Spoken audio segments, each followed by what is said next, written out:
या बातमीचे प्रायोजक आहे एस.के. CNG pump. आमचा पत्ता जुना पुणे नाशिक हायवे, गोवर्धन डेअरी समोर, शेवाळवाडी, मंचर. निर्माण झालं ते आता हेच वाक्य सद्गुरुमाता सुदीक्षाजी महाराज यांच्या मुखातून आहे. काय बदल असलं तर मला सांगा. चांद रात थी न दिन था, हवा थी न अग्नि था, कुछ भी नहीं था, चांद था ना सूरज था, तब निरंकार था. उस निरंकार के साथ हमें सदगुरु जोड़ रहा है. बघा, कुछ भी नहीं था जेव्हा कोटेच नव्हते काही, चांद था ना सूरज था, चंद्र सूर्य तारा नाही, कानोबा तेरे ते तो परमात्मा ते परब्रह्म. किंवा हरिपाठामध्ये आपण नेहमी एक वचन आहे, अव्यक्त निराकार नाही जया. कधी ऐकलं आहे? मग काय नुसतं बोलत राहायचं आहे की नाही. अव्यक्त निराकार नाही जया, नाही जया आकार, जेथोनी चराचर हरिसी. आता सोपं आहे नाही सांगा बरं. याचा अर्थ बघा, अव्यक्त म्हणजे ज्याला व्यक्त करता येत नाही. पुढे काय म्हटले? निराकार. काय म्हटले? निराकार. त्याच्या पुढे काय म्हटले? नाही जया. मनाची शपथ घेऊन सांगा, जो अव्यक्त आहे, निराकार आहे, ज्याला आकार नाही, असा देव तुम्हाला माहिती आहे. त्याच्या पुढे फार गमतीच आहे. जेथोनी ज्याच्यातून चर आणि आच निर्माण झालं त्या हरिसी भजे. आता कशातून निर्माण झालं? प्रथम लक्षात घ्या, देव निराकार आहे, ज्याला आकार नाही. मग ज्याला आकारच नाही असा देव तुम्ही प्राप्त केलाय का? असा देव बरं, असा देव असतो तरी कल्पना आहे का? एक जण म्हटलं 27 अभंग म्हटल्याशिवाय तोंडात पाणी सुद्धा घेत नाही. नका घेऊ पाणी टंचाई आहे. परंतु जे आपण अर्थाविन पाठांतर कासया करावे, व्यर्थची मरावे घोकोनिया. तो का म्हणे, ज्याला अर्थ नाही भेटी नाही तरी गोष्टी बोलू नका. जो परमात्मा निराकार आहे, ज्याला आकार नाही, आणि ज्याच्यातून, आता मी तुम्हाला ज्याच्यातून शब्दावर एक श्लोक सांगतो. 10व्या अध्यायातला 8वा श्लोक आहे. प्रेमाने बोला. जरा मांडी घालून बसाय, धरून आणल्यासारखं बसलेत आपल्याला. कसं असते माहिती आहे का? जेवताना कसं बसते, पाठ पाठवतात, ऐटीत बसते की शाही ताटात जेवण असते की नाही. साधं भोजन असलं तर शाही ताटात असते. हे तर ब्रह्मभोजन आहे की नाही. एक बैठक असते, प्रत्येक गोष्टी एक बैठक ठरली असते. मांडी घालून बसा, ऐटीत बसा. श्रोते तुम्ही महेशांच्या मूर्ती आहे की नाही. तुम्ही देवांच्या मूर्ती आहे. मग देव जर असं रुसला, असं नाराज झालं तर भक्तांनी काय करायचं सांगावं? म्हणून बसताना कसं ऐकत बसावं, शांत, अगदी त्या सर्व वक्त्याच्या चेहऱ्याकडे बघावं. कारण कसं असते मध्ये का, 60% डोळ्यानं प्रवचन ऐकायचं असतं. किती टक्के? 60% डोळ्यानं, 40% कानानं प्रवचन ऐकण्याची एक पद्धत आहे. आणि संत निरंकारी मिशनचा जर परमार्थ ऐकायचा असेल तर लक्षात घ्या, संत निरंकारी मिशनचा परमार्थ ऐकायला धाडस लागते, हिंमत लागते, सत्य स्वीकारण्याची धमक लागते, आणि दर्जेदार परमार्थाचा आवाजात दम लागतोय. प्रेमाने बोला. दुबळ्या माणसांचं काम नाही रे. भारताची क्रांती झाली, भारत स्वातंत्र्याची, दुबळ्या माणसाने केली काय? धाडशी माणसं, पुरुषार्थी माणसं, धाडशी माणसं लागतात. तसं निरंकारी मिशनचा परमार्थ ऐकायला पण धाडस लागेल, करायचं तर धाडसच लागतंय. प्रेमाने बोला. आवाजात दम लागतोय. तुमचा आवाज नुसता भांडताना ऐकावा.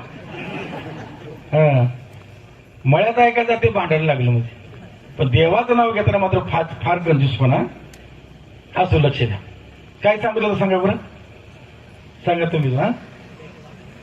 हा तुम्ही उतरण बघितलं? उतरण होय, मलाही बघितलं असते. हा, दगडाची असते ती, गाडी घ्यायची असते मडकीची आहे की नाही. गाडी घ्यायची उतरण्याची 10 गाडी घ्यायची उतरणार. किती गाडी घ्यायची तुम्ही सांगा बरं? किती गाडी घेत? 10 गाडी घेत उतर. 10 तळात एक गाडगं मांजरानं फोडलं. किती राहिली? 9. तुमचा सत्कारच करायला पाहिजे ना, जेवायला देऊ नका बरं का जाताना. हे बघा, वरचं एक फोडलं तर खाली 9 राहते. तळात जर मांजरानं फोडलं तर मडके काय लोखंडाचे आहेत, 9 राहायला. किती राहिले? म्हणजे तुम्ही ऐकत नाही. राव, तर मला तर कुठं पाकिट दिले तुम्ही. लक्ष द्या. तरी अवधाने केली, मग सर्व सुखास पात्र व्हायची. मी सांगतो भगवद्गीतेचा 10वा अध्याय 8वा श्लोक. म्हणजे जेथून म्हणजे कुठून. अहम सर्वस्य प्रभवाः मताः सर्व प्रवर्तते इति मत्वा भजन्ते मामुदा भावसमन्विताः. अहम म्हणजे मी, म्हणजे देव म्हणतोय मी, अहम मी, सर्वस्य सर्व ब्रह्मांड प्रभा म्हणजे निर्माण केलं. आता गंमत बघा, ब्रह्मांड निर्माण ज्यानं केलं, निर्माता अगोदर का निर्मितीचा अगोदर निर्माता, चित्रपटाची निर्मिती झाली तत्पूर्वी निर्माता असतो का नाही, असतो. मग हे ब्रह्मांड निर्माण झालं, पृथ्वी निर्माण झाली, मग पृथ्वीचा निर्माता पृथ्वी पूर्वी असणार का नाही. तर वचन सांगू का, कोठे काहीच नाही, कोठे काही तेव्हाचे ब्रह्म, कुठे काही नव्हते तेव्हाचे ब्रह्म. मग म्हटलं अहम सर्वस्य प्रभा, मी एकट्यानं ब्रह्मांड निर्माण केलं. आता माऊलींच्या भाषेत सांगू का, मीचे एक सर्वा या जगा जन्म पांडवा आणि मदती पासोनी आगवा निर्वाह हो त्यांचा. मी एकच, मी एकट्यानं पूर्ण विश्व निर्माण केलं, ब्रह्मांड निर्माण केलं. मी एकटा सर्वांचं पालन पोषण करतोय आणि मग सगळं नष्ट झालं तरी माझ्या एकट्यामध्ये होतं आणि निर्माण झालं ते. आता हेच वाक्य सद्गुरु माता सुदीक्षाजी महाराज यांच्या मुखातून आहे. काय बदल असलं तर मला सांगा.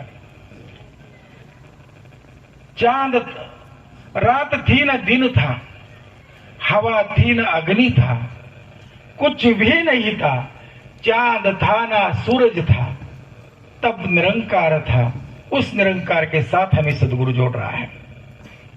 बघा, कुछ भी नहीं था जेव्हा कोटेच नव्हते काही, चांद था ना सूरज था, चंद्र सूर्य तारा नाही, कानोबा तेरे ते तो परमात्मा ते परब्रह्म. किंवा हरिपाठामध्ये आपण नेहमी एक वचन आहे, अव्यक्त निराकार नाही जया. कधी ऐकलं आहे? मग काय नुसतं बोलत राहायचं आहे की नाही. अव्यक्त निराकार नाही जया, नाही जया आकार, जेथोनी चराचर हरिसी. आता सोपं आहे नाही सांगा बरं, याचा अर्थ बघा. अव्यक्त म्हणजे ज्याला व्यक्त करता येत नाही. पुढे काय म्हटले, निराकार. काय म्हटले, निराकार. त्याच्या पुढे काय म्हटले, नाही जया. मनाची शपथ घेऊन सांगा, जो अव्यक्त आहे, निराकार आहे, ज्याला आकार नाही, असा देव तुम्हाला माहिती आहे. त्याच्या पुढे फार गमतीचं आहे, जेथोनी ज्याच्यातून चर आणि आचर निर्माण झालं त्या हरीसी भजे. आता कशातून निर्माण झालं, प्रथम लक्षात घ्या, देव निराकार आहे, ज्याला आकार नाही. मग ज्याला आकारच नाही असा देव तुम्ही प्राप्त केलाय का? असा देव बरं, असा देव असतो तरी कल्पना आहे का? एक जण म्हटलं 27 अभंग म्हटल्याशिवाय तोंडात पाणी सुद्धा घेत नाही. नका घेऊ पाण्याची टंचाई आहे. परंतु जे आपण अर्थाविन पाठांतर कासया करावे, व्यर्थची मरावे घोकोनिया. तो का म्हणे, ज्याला अर्थ नाही भेटी नाही तरी गोष्टी बोलू नका. जो परमात्मा निराकार आहे, ज्याला आकार नाही आणि ज्याच्यातून, आता मी तुम्हाला ज्याच्यातून शब्दावर एक श्लोक सांगतो. 10व्या अध्यायातला 8वा श्लोक आहे. प्रेमाने बोला. जरा मांडी घालून बसाय, धरून आणल्यासारखे बसलेत आपल्याला. कसं असते माहिती का, जेवताना कसं बसते, पाठवतात ऐटीत बसते की शाही ताटात जेवण असते की नाही. साधं भोजन असलं तर शाही ताटात असते. हे तर ब्रह्मभोजन आहे की नाही. एक बैठक असते, प्रत्येक गोष्टीला एक बैठक ठरली असते. मांडी घालून बसा, ऐटीत बसा. श्रोते तुम्ही महेशांच्या मूर्ती आहे की नाही, तुम्ही देवांच्या मूर्ती आहे. मग देव जर असं रुसला, असं नाराज झालं तर भक्तांनी काय करायचं सांगावं. म्हणून बसताना कसं ऐकत बसावं, शांत, अगदी त्या सर्व वक्त्याच्या चेहऱ्याकडे बघावं. कारण कसं असते मध्ये का, 60% डोळ्यानं प्रवचन ऐकायचं असतं. किती टक्के? 60% डोळ्यानं, 40% कानानं प्रवचन ऐकण्याची एक पद्धत आहे. आणि संत निरंकारी मिशनचा जर परमार्थ ऐकायचा असेल तर लक्षात घ्या, संत निरंकारी मिशनचा परमार्थ ऐकायला धाडस लागते, हिंमत लागते, सत्य स्वीकारण्याची धमक लागते आणि दर्जेदार परमार्थाचा आवाजात दम लागतोय. प्रेमाने बोला. दुबळ्या माणसांचं काम नाही रे.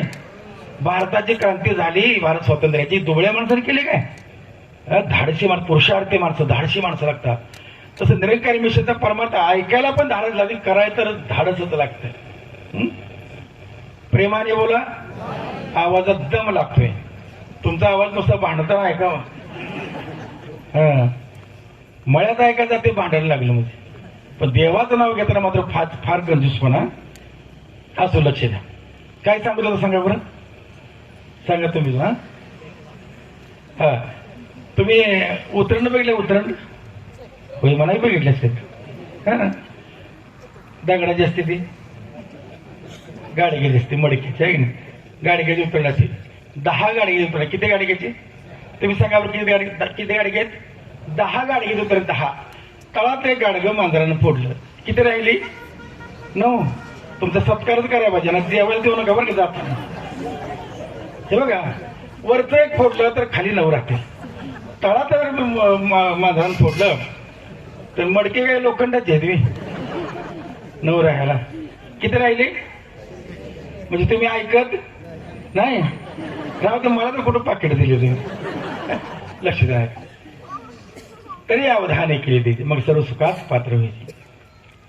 मी एक सांगतो, भगवद्गीतेचा 10वा अध्याय 8वा श्लोक. म्हणजे जेथोनी म्हणजे कुठून.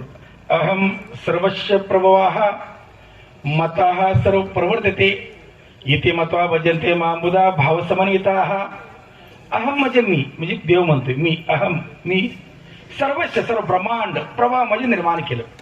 आता गंमत बघा, ब्रह्मांड निर्माण ज्यानं केलं, निर्माता अगोदर का निर्मितीचा अगोदर निर्माता, चित्रपटाची निर्मिती झाली तत्पूर्वी निर्माता असतो का नाही, असतो. मग हे ब्रह्मांड निर्माण झालं, पृथ्वी निर्माण झाली, मग पृथ्वीचा निर्माता पृथ्वी पूर्वी असणार का नाही. हा, तर वचन सांगू का, कोठे काहीच नाही, कोठे काही तेव्हाचे ब्रह्म, कुठे काही नव्हतं तेव्हाचे ब्रह्म. मग म्हटलं अहम सर्वस्व प्रभा, मी एकट्यानं ब्रह्मांड निर्माण केलं.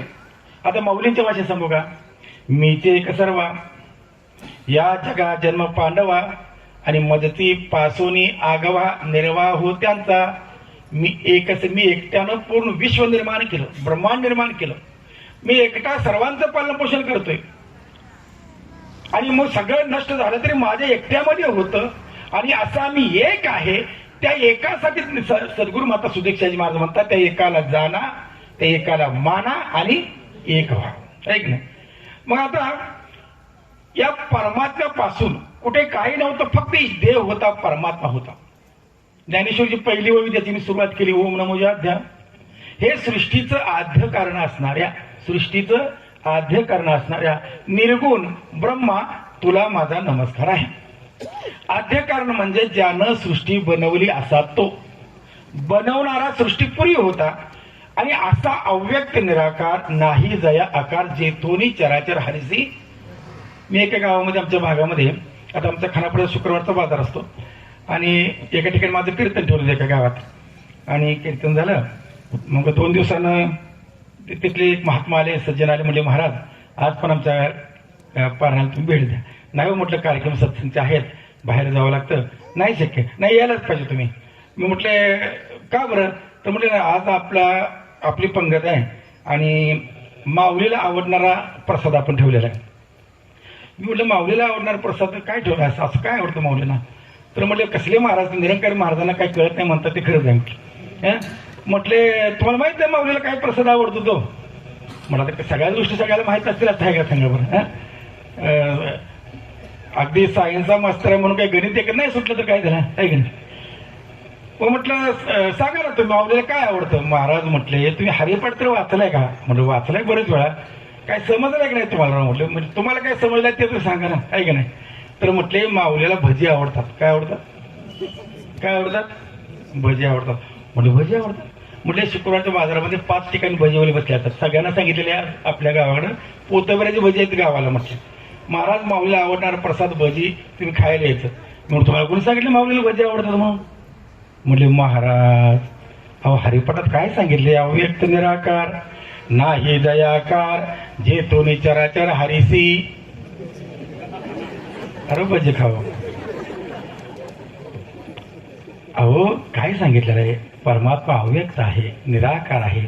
ज्या परमात्म्याला आकार नाही, ज्या परमात्म्यातून सर्व सृष्टी निर्माण झाली, त्या परमात्म्याची भक्ती करा, हरिसी भजे, त्याची भक्ती करा असं माऊली सांगतात. आणखी एक वचन बघा, सोपं सांगतो. त्रिगुण सार निर्गुण हे सार, सारा सार विचार हरिपाठ.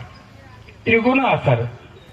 आसार म्हणजे माहिती आहे तुम्हाला, आसार म्हणजे काय, काहीच माहित नाही जेवणाशिवाय. तुमचा फ्लॅट, घर, बंगला, व्यापारी गाडे, दुकान, जागा, शेतजमीन, प्लॉट्स विकायचे आहेत का? विकायचे असतील तर आजच आमच्याशी संपर्क साधा. स्थावर मालमत्ता खरेदी विक्रीसाठी आंबेगाव तालुक्यातील विश्वसनीय नाव म्हणजे सीता प्रॉपर्टीज. आमची वैशिष्ट्ये: जलद व्यवहार, तुमच्या प्रॉपर्टीजची योग्य किंमत, मालक व ग्राहक यांच्यात समोरासमोर पारदर्शक व्यवहार. आमचा संपर्क 7972 82 24 33 व 80 10 25 09 54.